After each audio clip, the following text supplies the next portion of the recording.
Negara menjamin.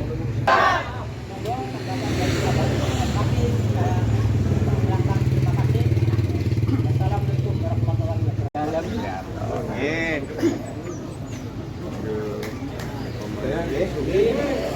Ini terus hari ini harus bisa terputuskan. Allahumma. Nah, Bapak Ibu sedaya, yang diminta itu cuma 7 hektar, 3 itu aja. Itu yang saya ugemi kata-katanya Bapak BPN. Karena saya orang tidak tahu menau masalah tulis-menulis, yang saya tahu saya itulah kata-katanya. Yang saya ugemi itu kata-katanya. Karena apa? Kata-kata itu ibaratnya itu sudah ditibakan, tidak bisa ditulis kalau dibilang lagi. Itu tujuan saya, Pak. Cuma itu aja, Pak. nggih, sampun nggih. Nggih, Pak. Perjanjian Bapak kemarin.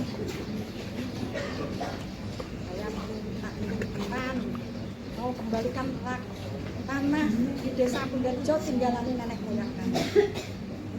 Tolong Pak, kembalikan tanah tinggalan nenek moyang kami. Ini petani Pak, tidak punya lahan Pak. Ingin makan, berjuang dari Pundarjo sampai ke Pati Pak, berjalan kaki. Apa Bapak tidak kasihan sama petani Pak? Satu malam saya tidak tidur sampai pagi Pak. Saya kelelahan Pak. Saya minta tolong Bapak BPN, tolong Pak kembalikan tanah nenek moyang kami Pak. Biar makan Pak, untuk menghidupi anak-anak cucu kami Pak. Tolong Pak kembalikan tanah tinggalan nenek moyang kami Pak. Tolong kembalikan tanah tinggalan nenek.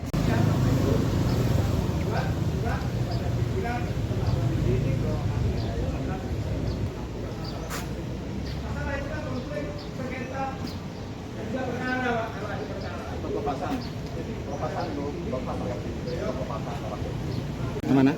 Ah, Mbak, rodok banter ya, Mbak.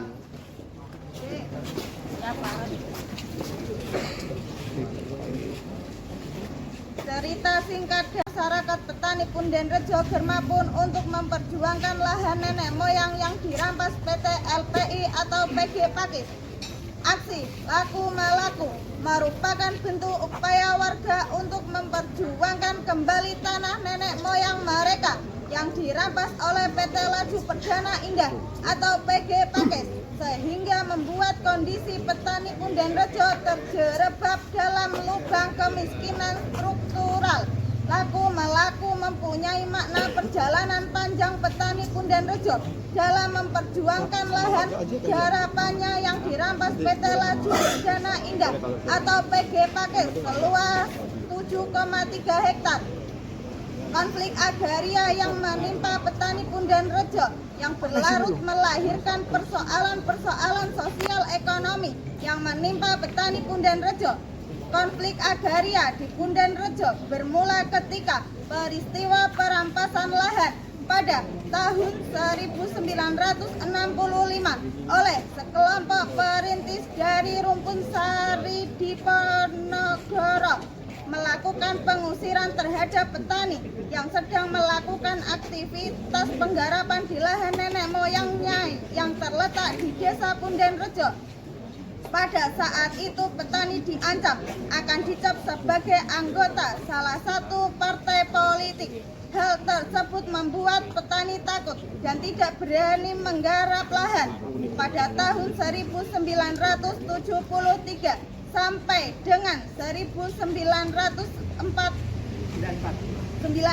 tiba-tiba lahan nenek moyang petani Pundarjo berubah status menjadi hak guna bangunan PT Babi Pundip dan diperpanjang oleh negara dari tahun 1904 sampai dengan 2024. Pada tahun 1909 PT Babi Pundip bangkrut dan menjual tanah HGB kepada PT Pabrik Pakis.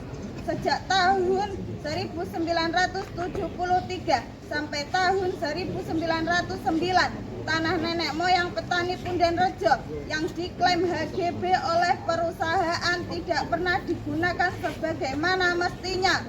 Pada tahun 1999, karena petani Punden Rejo mempunyai latar belakang sejarah di lahan nenek moyang dan untuk memenuhi kebutuhan ekonomi, petani Punden Rejo kembali tersebut. Petani sudah menggarap lebih dari 20 tahun. Namun, di tahun 2020, pada saat COVID-19, PT LPI atau PG Pakis didampingi aparat kepolisian, TNI, dan sekelompok orang tidak dikenal merusak tanaman dan mengusir petani Punden Rejo. Pengusiran tersebut membuat petani sampai tahun 2024 tidak lagi dapat menggarap lahan karena di atas lahan ditanami tebu oleh PT Pabrik Gula Pakis atau PT LPI.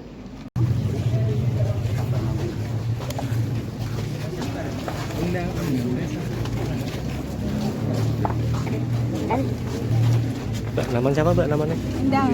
Mbak Endang.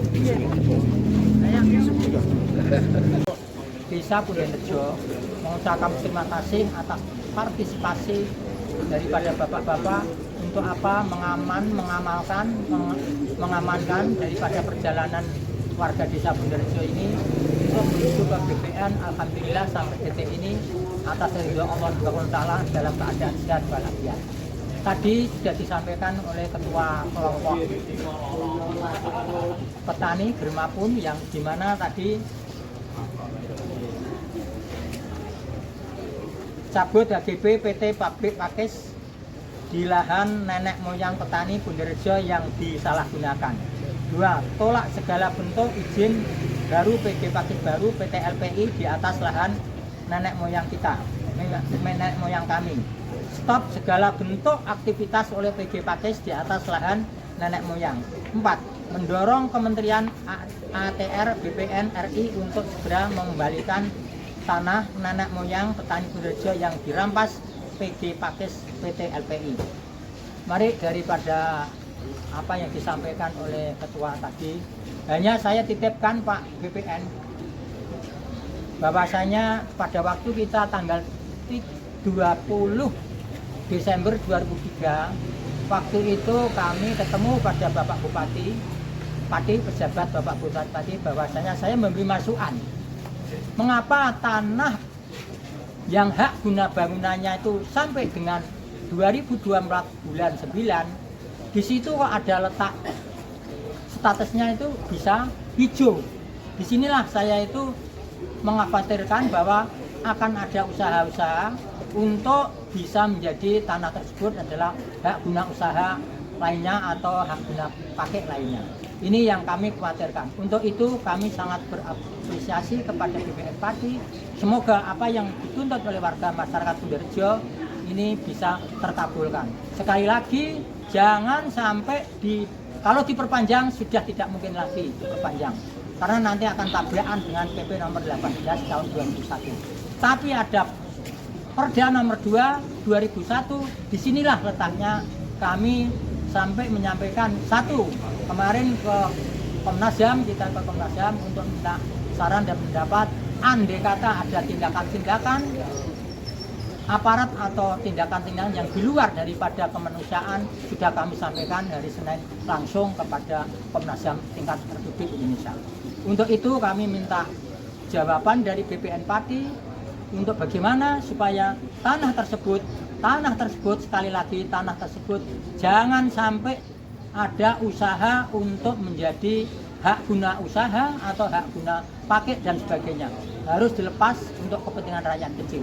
Sebab kebetulan saya itu mantan lurah era 70-an, jadi saya sudah persis tahu sejarah tanah ini. Tahun 81 pada waktu kuat-kuatnya Golkar, itu saja tidak saya kasih lokasi itu tersier dan sekunder. Sampai-sampai saya dianggap lurah PKI dan sebagainya. Saya tetap, karena apa? Mohon dengan catatan BPN Pati, apabila pada waktu kita ketemu Kanwil Jawa Tengah, sudah saya matur, Pak, undang-undang pokok agrarian masih dipakai Pak, PP ini masih dipakai Pak, ini pakai lo semua seperti itu kok, seperti ini jalan ceritanya gimana. Nah untuk itulah Pak, sebab Kanta Pati adalah ya bukan kewenangan mutlak karena tanah negara ini juga kewenangan dari pusat, tetapi Pati harus memberi peringatan setelah 3 tahun atau 5 tahun kok tidak ada bangunannya, mesti Kabupaten Pati, Kanta Pati harus memberi peringatan dan sebagainya dan sebagainya. Disinilah saya itu waktu itu sudah saya memberi masukan kepada pada waktu masih atas nama PT Babin Undip Pak. Jadi waktu itu kuat-kuatnya otoriter Pak. Moyang petani Punden Rejo yang disalahgunakan. 2. Tolak segala bentuk izin baru PG Pakis atau PT LPI di atas lahan nenek. Pertemuan kali ini tentunya ini menjadi perhatian kita, Kementerian ATR BPN. Jadi saya hargai Bapak Ibu dalam perjuangannya. Tentunya kami semua sebagai unsur pelaksana di daerah ini dibatasi dengan beberapa kewenangan-kewenangan. Tentunya itu bisa dipahami oleh Bapak Ibu sedaya. Sampai detik ini pun perkembangan tadi oleh Pak Pri itu urutannya sampai segitunya beliau hafal. Begitu kan Pak ya? Baru. Nah, tapi walaupun demikian Bapak Ibu, apa yang menjadi aspirasi Bapak Ibu bahwa ini nanti juga akan kami laporkan ke pimpinan. Gitu Pak. Bapak Ibu mohon permaklumannya, kami itu dibatasi di dalam pelaksanaan ketentuan pertanahan itu dengan kewenangan-kewenangan yang terbatas di kantor pertanahan. Namun demikian perkembangan yang sudah tadi disampaikan oleh Pak Tri, saya kira ini menjadi catatan. Ini teman-teman semua ini hadir lengkap Pak, ada Pak Solikin, ada Pak Abdu, kasih kami bisa mendengar oleh Bapak Ibu sedaya. Saya harapkan apa yang menjadi aspirasi Bapak Ibu kita terima Pak Solikin ya, kita akan laporkan perkembangan selanjutnya. Oke, Bapak Ibu sedaya, saya harapkan kehadiran jenengan sedaya di sini ini senantiasa diberikan kesehatan. Perjuangan jenengan mudah-mudahan juga ada titik terangnya. Nah, nanti semua kita hanya unsur pelaksana di daerah akan melaksanakan apa yang menjadi putusan putusan pimpinan kita untuk melaksanakan apa yang menjadi ketentuan yang harus kita laksanakan. Saya kira itu. Paham. Kami paham Bapak Ibu sedaya. Hari ini saya terima dengan senang hati kehadiran Bapak Ibu di